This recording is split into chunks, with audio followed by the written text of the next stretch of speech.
igihe Imana yahamagara Abrahamu yamusezeraniye kumutungisha no kumuhezagira, ariko kandi Abrahamu ntiyari atunze gusa, ariko Abrahamu yari n'umugenzi w'Imana.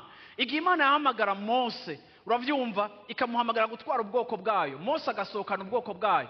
Mose yasohotse ari riche. Igihe Mose bagenda kubaka ihema ry'ibonaniro rya mbere ryubatswe mu nzahabu n'ibintu by'agaciro bivuye muri Egiputa, ariko kandi Bibiliya ikavuga ngo nta muntu yari umugenzi, nta muntu yari inshuti, nta muntu yari afise ubucuti n'ubugenzi nk'Imana na Mose. Bibiliya iratwereka abantu bari prospère matériellement, bari bafise ibintu, bari bafise ubutunzi, bari bafise icubahiro, ariko Bibiliya ikanabatwereka ari n'abantu bari muri relation n'Imana, bafitaniye ubucuti n'Imana.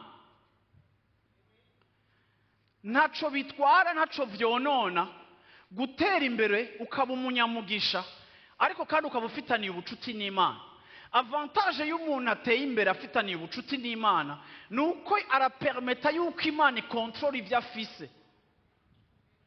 Iyo Imana igomvye kwikora ku vyo afise nta discussion ihari, kuko atahura yuko ubucuti bw'umushaha wiwe n'Imana